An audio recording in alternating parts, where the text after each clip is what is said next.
Hi, എല്ലാവർക്കും spoken English ക്ലാസ്സിലേക്ക് സ്വാഗതം. ഇംഗ്ലീഷ് ഭാഷയിലെ ബി എന്ന വെർബിന്റെ ഉപയോഗമാണ് കണ്ടുകൊണ്ടിരിക്കുന്നത്. ബി എന്ന വെർബിന്റെ ഒരു ഉപയോഗമാണ് സാന്നിധ്യത്തെ കാണിക്കാൻ വേണ്ടി ഉപയോഗിക്കും. ഏതാനും ഉദാഹരണങ്ങൾ നമ്മൾ കാണുകയും പഠിക്കുകയൊക്കെ ചെയ്തു. ഞാൻ ഇവിടെ ഉണ്ടായിരിക്കണം, I should be here.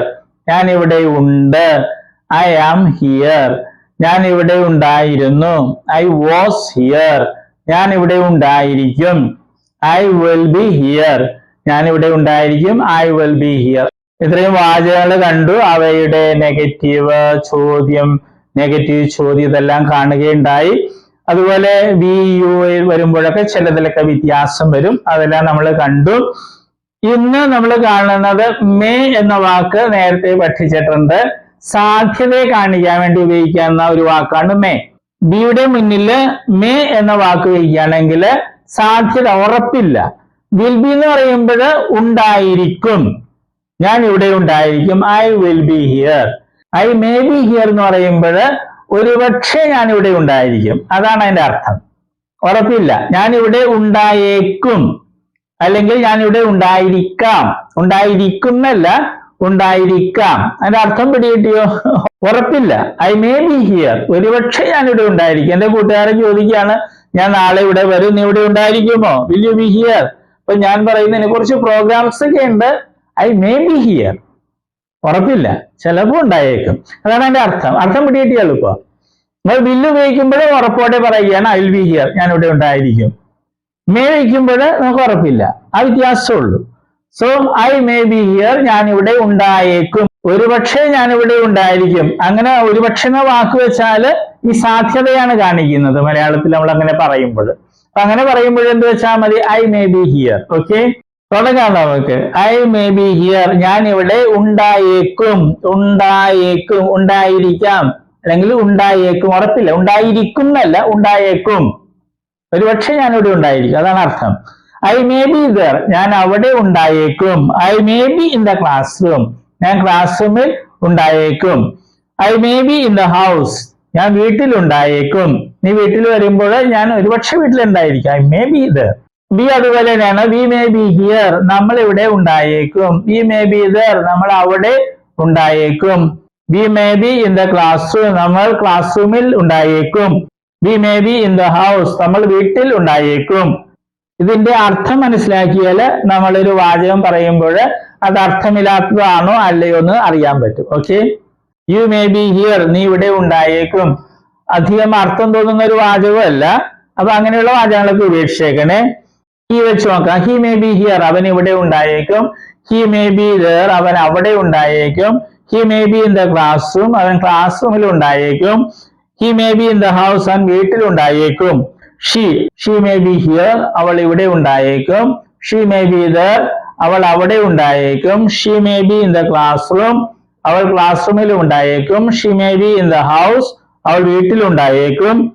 They may be here, അവർ ഇവിടെ ഉണ്ടായേക്കും. ദേ മേ ബി ദർ, അവർ അവിടെ ഉണ്ടായേക്കും. They may be in the class room, അവർ ക്ലാസ് റൂമിൽ ഉണ്ടായിരിക്കാം. They may be in the house, അവർ വീട്ടിൽ ഉണ്ടായിരിക്കാം, അല്ലെങ്കിൽ വീട്ടിൽ ഉണ്ടായേക്കും. അർത്ഥം മനസ്സിലാക്കി നമ്മൾ വാചകം ഉണ്ടാക്കാൻ നോക്കുക. ഇത് വെച്ച് നോക്കാം, ഒന്ന് ഓടിച്ചു നോക്കാം. I may be with me, അതൊക്കെ മീനിങ്ലെസ് ആണ്. We may be with me, അത് മീനിങ്ലെസ് ആണ്. അടുത്തത് യു വെച്ച് നോക്കാം. You may be with me, നീ എന്റെ കൂടെ ഉണ്ടായേക്കും. ആ വാചകം അത്ര അർത്ഥമുള്ളതായിട്ട് തോന്നുന്നില്ല അല്ലെ? നമുക്ക് ഹി വെച്ച് നോക്കാം. He may be with me, അവൻ എന്റെ കൂടെ ഉണ്ടായേക്കും. He may be with us, അവൻ ഞങ്ങളുടെ കൂടെ ഉണ്ടായേക്കും. He may be with you, അവൻ നിന്റെ കൂടെ ഉണ്ടായേക്കും. He may be with him, അവൻ അയാളുടെ കൂടെ ഉണ്ടായേക്കും. He may be with her, അവൻ അവളുടെ കൂടെ ഉണ്ടായേക്കും. He may be with them, അവൻ അവരുടെ കൂടെ ഉണ്ടായേക്കും. He may be with the children, അവൻ കുട്ടികളുടെ കൂടെ ഉണ്ടായേക്കും. ഇങ്ങനെ പറയുമ്പോൾ ഉറപ്പില്ല, ഒരുപക്ഷെ ഉണ്ടായിരിക്കും, ആ അർത്ഥമാണ് വരുന്നത്. ദേ വെച്ച് നോക്കാം. They may be with me, അവർ എന്റെ കൂടെ ഉണ്ടായേക്കും. അർത്ഥമില്ലാത്ത ഒരു വാചകമാണത്. They may be with him, അവർ അവന്റെ കൂടെ ഉണ്ടായേക്കും. അർത്ഥമുള്ളതാണ്, ഒരുപക്ഷെ അവന്റെ കൂടെ അവർ ഉണ്ടായിരിക്കും. They may be with her, അവർ അവളുടെ കൂടെ ഉണ്ടായേക്കും. They may be with them, ഇവർ അവരുടെ കൂടെ ഉണ്ടായേക്കും. They may be with the children, അവർ കുട്ടികളുടെ കൂടെ ഉണ്ടായേക്കും. മേയുടെ ഉപയോഗമാണ് കാണുന്നത്. മേ ബിയോടെ കൂടെ ഉപയോഗിക്കാൻ പറ്റും. നേരത്തെ ക്ലാസ്സിൽ കണ്ട് may right, he may right, അവൻ എഴുതിയേക്കും. അതേപോലെ തന്നെയാണ് ഉണ്ടായേക്കും. ഐ മേ ബി ഹിയർ, ഞാൻ ഇവിടെ ഉണ്ടായേക്കും, അല്ലെങ്കിൽ ഞാനിവിടെ ഒരുപക്ഷെ ഉണ്ടായിരിക്കും. ആ അർത്ഥത്തിലാണ് നമ്മൾ ഉപയോഗിക്കുന്നത്. ഇനി ഇതിന്റെ നെഗറ്റീവ് ഉണ്ട്, അതുകൂടി നമുക്ക് കാണാം അടുത്ത ക്ലാസ്. ഇതിന്റെ ചോദ്യം ചോദിക്കാറില്ല, മേ ഐ എന്ന് വെച്ച് ചോദിക്കാറില്ല.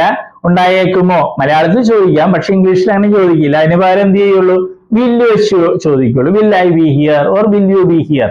ഉത്തരം I may be here, he may be here എന്നായിരിക്കാം. ഓക്കെ, എല്ലാ ക്ലാസ്സിലും പറയുന്ന പോലെ പ്രാക്ടീസ് ചെയ്ത് നമുക്ക്. മേ ബി ഉപയോഗിക്കുമ്പോൾ ഒരുപക്ഷെ കുറച്ച് സംശയങ്ങളും കൺഫ്യൂഷനൊക്കെ ഉണ്ടായേക്കാം. എപ്പോഴും ഓർക്കുക, അർത്ഥമില്ലാത്തൊരു വാചകമായിട്ട് തോന്നണമെങ്കിൽ അത് നമ്മൾ വിട്ടേക്ക്. ഓക്കെ, അപ്പൊ സംശയത്തെ സൂചിപ്പിക്കാൻ വേണ്ടി ഉപയോഗിക്കുന്നതാണ്.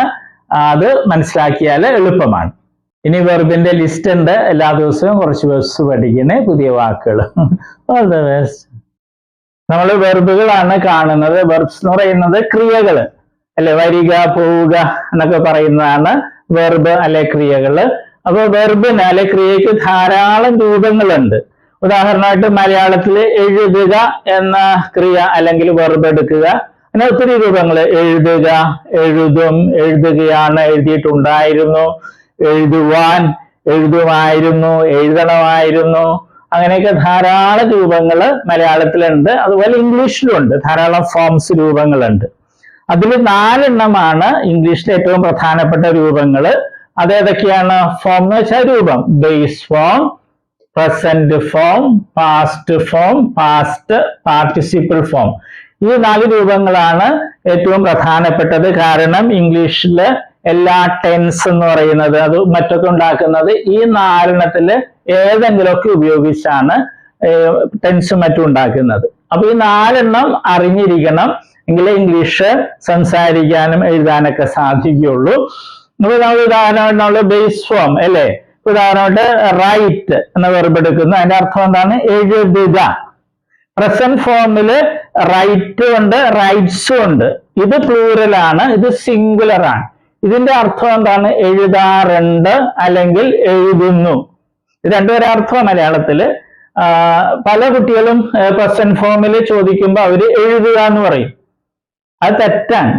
ഈ പ്രസന്റ് ഫോമില് റൈറ്റിന്റെ അർത്ഥം എഴുതാറുണ്ട് എന്നുള്ളതാണ്. എഴുതുക എന്നുള്ളത് ബേസ് ഫോമാ. ഇത് ഒത്തിരി പേര് തെറ്റായിട്ട് സ്കൂളിൽ പഠിച്ചിട്ടുണ്ട്. പാസ്റ്റ് ഫോമില് അതിന്റെ അർത്ഥം എന്താണ്? വാക്ക് എന്താണ്? റോട്ട്. അതിന്റെ അർത്ഥം എഴുതി എന്നുള്ളതാണ്. പിന്നെ പാസ്റ്റ് പാർട്ടിസിപ്പിൾ ഫോം ഉണ്ട്, അതിന്റെ റൈറ്റിൻ്റെത് റിട്ടൺ എന്നുള്ളതാണ് ആ ഫോം. അതിന് പല അർത്ഥങ്ങളുണ്ട്, മാറി മാറി വരും. പിന്നെ ഒരു കാര്യം നമ്മൾ അറിഞ്ഞിരിക്കുക, ഈ ബേസ് ഫോമും പ്രസന്റ് ഫോം പ്ലൂറലും, ബേസ് ഫോമും പ്രസന്റ് ഫോം പ്ലൂറലും ഇംഗ്ലീഷ് ഭാഷയിലെ വെർബുകൾക്ക് ഒരെണ്ണത്തിനൊഴികെ, ബി എന്ന വെർബിനൊഴികെ ബാക്കി എല്ലാ വെർബുകൾക്കും ഒരേപോലെയാണ്. സ്പെല്ലിങ്ങും ഉച്ചാരണമൊക്കെ ഒരേപോലെ തന്നെയാണ്. ഏത്? ബേസ് ഫോമും പ്രസന്റ് ഫോം പ്ലൂറലും. അർത്ഥം വ്യത്യാസമുണ്ട്. ബേസ് ഫോമിൽ എഴുതുക എന്നുള്ളതാണ് റൈറ്റ് എന്ന് പറയുമ്പോൾ, പ്രസന്റ് ഫോമിൽ റൈറ്റ് എന്ന് പറയുമ്പോൾ എഴുതാറുണ്ട് എന്നുള്ളതാണ്. ഇംഗ്ലീഷ് ഭാഷയിൽ 1,70,70,000-ലധികം വെർബുകൾ, ക്രിയകളുണ്ട്. അപ്പൊ അതില് ഈ വെർബ് ഒഴിച്ച്, ബി എന്നൊരു വെർബ് ഉണ്ട് ഇംഗ്ലീഷില്, അത് ഒഴിച്ച് ബാക്കി എല്ലാ വെർബുകളിലെയും ബേസ് ഫോമും പ്രസന്റ് ഫോം പ്ലൂറലും ഒരേപോലെ, ഒരേ സ്പെല്ലിംഗ്, ഒരേ ഉച്ചാരണം. ഓക്കെ, അതുകൊണ്ട് നമ്മൾ ഇത് പ്രത്യേകിച്ച് പഠിക്കില്ല. നമ്മൾ ഇത് 3ആണ് പഠിക്കുന്നത്. അത് നമ്മൾ സ്കൂളിൽ പഠിച്ചിട്ടുണ്ട് അല്ലെ. Come, came, come, go, went, gone, അത് തന്നെ സാധനം. പിന്നെ നേരെ ഒരു കാര്യവും കൂടി, ഇംഗ്ലീഷിൽ നേരത്തെ പറഞ്ഞു 1,70,000-ൽ വെർബ്സ് ഉണ്ട്. അതിൽ ഭൂരിഭാഗം വെർബുകളുടെയും ഈ പാസ്റ്റ് ഫോമും പാസ്റ്റ് പാർട്ടിസിപ്പിൾ ഫോമും ഉണ്ടാക്കുന്നത് ഈ പ്രസന്റ് ഫോമിന്റെ കൂടെ ഡി അല്ലെങ്കിൽ ഇ ഡി എന്ന് കൂട്ടിച്ചേർത്താണ്. ഒരിക്കൽ കൂടി പറയട്ടെ, ഇംഗ്ലീഷ് ഭാഷയിലെ ഒട്ടുമിക്ക വെർബുകളുടെയും പാസ്റ്റ് ഫോമും പാസ്റ്റ് പാർട്ടിസിപ്പിൾ ഫോമും ഉണ്ടാക്കുന്നത് ഡി അല്ലെങ്കിൽ ഇ ഡി എന്ന് പ്രസന്റ് ഫോമിന്റെ ഈ പ്ലൂറലിനോടുകൂടെ കൂട്ടിച്ചേർത്താണ്. അല്ലാതെ കുറെ വേർബ്സ് ഉണ്ട്. അപ്പൊ പക്ഷെ അതാണ് നമുക്ക് ഒത്തിരി ഉപയോഗിക്കുന്നത്. അതിലൊരു ഒരെണ്ണമാണ് ഇത്, റൈറ്റ്, റോട്ട്, റിട്ടൺ. ഇത് മൂന്ന് രീതിയാണ്. റൈറ്റ് ഇത് വേറെ രീതി, റോട്ട് ഇത് റിട്ടൺ. ഓക്കെ, അപ്പൊ നമ്മളിത് 3 പഠിക്കുള്ളൂ. നേരത്തെ പറഞ്ഞതുപോലെ ഇത് പ്രത്യേകിച്ച് പഠിക്കേണ്ട കാര്യമില്ല, ബേസ് അർത്ഥം അറിഞ്ഞിരുന്നാൽ മതി. ഓക്കെ, ഇപ്പൊ കമ്മിന്റെ അർത്ഥം എന്ന് പറഞ്ഞാൽ വരിക. ബേസ് ഫോമിൽ കം എന്ന് പറഞ്ഞാൽ വരിക എന്നായിരിക്കും. പ്രസന്റ് ഫോമിൽ വരാറുണ്ട് എന്നായിരിക്കും അതിന്റെ അർത്ഥം. ഉച്ചാരണവും സ്പെല്ലിങ്ങും ഒന്ന് തന്നെ ആയിരിക്കും. അപ്പൊ നമ്മളിത് 3 സ്കൂളിൽ നമ്മൾ പഠിച്ചിട്ടുണ്ട്. അത് ശരിയായിട്ടൊന്ന് മനസ്സിലാക്കണമെന്നേ ഉള്ളൂ. നമ്മളൊരു 16 ലിസ്റ്റ് വെർബുകൾ ഉണ്ടാക്കിയിട്ടുണ്ട്.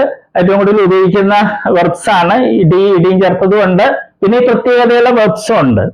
അത് നമ്മൾ പഠിക്കണം. ഇത് നമ്മൾ കാണുന്നത് വെർബുകളുടെ ലിസ്റ്റിലെ 14ാമത്തെ ലിസ്റ്റ് ആണ്. വെർബുകളുടെ ധാരാളം ഫോംസിൽ 4 ഫോംസ് ആണ് ഏറ്റവും പ്രധാനപ്പെട്ടത്. Base form, present form, past form, past participle form. കാരണം ഇത് ഉപയോഗിച്ചാണ് ഇംഗ്ലീഷിൽ എല്ലാ ടെൻസുകളും മറ്റും ഉണ്ടാക്കുന്നത്. അതുകൊണ്ട് ഇവ അറിയാതെ ഇംഗ്ലീഷ് നന്നായിട്ട് സംസാരിക്കാനോ എഴുതാനോ സാധിക്കില്ല. പിന്നെ മറ്റൊന്നുള്ളത്, നമ്മൾ ബേസ് ഫോം പ്രത്യേകിച്ച് പഠിക്കില്ല. കാരണം ബേസ് ഫോമും പ്രസന്റ് ഫോം പ്ലൂറലും സ്പെല്ലിങ്ങിലും ഉച്ചാരണത്തിലും ഒരുപോലെ തന്നെയാണ്, പക്ഷെ അർത്ഥം വ്യത്യാസമുണ്ട്. പിന്നെ മറ്റൊന്ന്, പ്രസന്റ് ഫോമിന് പ്ലൂറലും ഉണ്ട്, സിംഗുലറും ഉണ്ട്. സാധാരണ എസ്ഒ, ഇഎസ്ഒ, ഐഎസ്ഒ ഒക്കെ കൂട്ടിച്ചേർത്താണ് സിംഗുലർ ഉണ്ടാക്കുന്നത്. അത് പ്രത്യേകം ശ്രദ്ധിക്കുക. അപ്പൊ നമുക്ക് തുടങ്ങാം. Do, did, done, fall, fell, fallen, forget, forgot, forgotten, give, gave, given, forgive, forgave, forgiven, go, went, gone, hide, hid, hidden.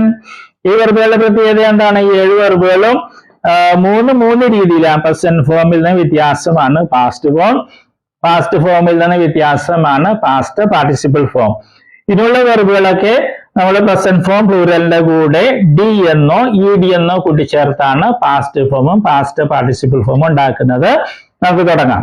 Prefer, preferred, preferred, push, pushed, pushed, reach, reached, reached, realise, realised, realised, remain, remained, remained, relax, relaxed, relaxed, rescue, rescued, rescued, remove, removed, removed, rinse, rinsed, rinsed, risk, risked, risked, ruin, ruined, ruined, shiver, shivered, shivered, slow, slowed, slowed, smell, smelled, smelled. Smelt, smelt എന്നും കൂടി അതിന് past ഫോമും past participle ഫോമും ഉണ്ട്. അത് പ്രത്യേകം ശ്രദ്ധിക്കുക. stir, stirred, stirred, train, trained, trained, trust, trusted, trusted, twist, twisted, twisted, whip, whipped, whipped, yarn, yarned, yarned, yell, yelled, yelled, support, supported, supported. അപ്പൊ ഈ വെർബുകളൊക്കെ ഇംഗ്ലീഷിൽ ഏറ്റവും കൂടുതൽ ഉപയോഗിക്കുന്ന വെർബുകളുടെ ലിസ്റ്റിൽ പെട്ടതാണ്. അതുകൊണ്ട് ഇവയെല്ലാം പഠിക്കുക. പിന്നെ പ്രത്യേകം ശ്രദ്ധിക്കണം, ചില വെർബുകൾ പ്രസന്റ് ഫോമിൽ സിംഗുലർ എഴുതുമ്പോൾ ഐ ഇ എസ് നോ അല്ലെങ്കിൽ ഇ എസ് നോ ഒക്കെ ആയിരിക്കാം. അത് പ്രത്യേകം ശ്രദ്ധിക്കണം. ഉദാഹരണം ഡു, ഡസ് അല്ലെ, ഇ എസ് നേർത്താണ് സിംഗുലർ ഉണ്ടാക്കുന്നത്. ചില വെർബുകളുടെ പാസ്റ്റ് പാർട്ടിസിപ്പിളിലൊക്കെ അക്ഷരങ്ങൾ ഇരട്ടിക്കുന്നുണ്ടാകും. അതും പ്രത്യേകം ശ്രദ്ധിക്കുക. എഴുതുന്നത് കറക്റ്റ് ആയിട്ട് എഴുതാൻ വേണ്ടിയാണ്. ഓക്കെ.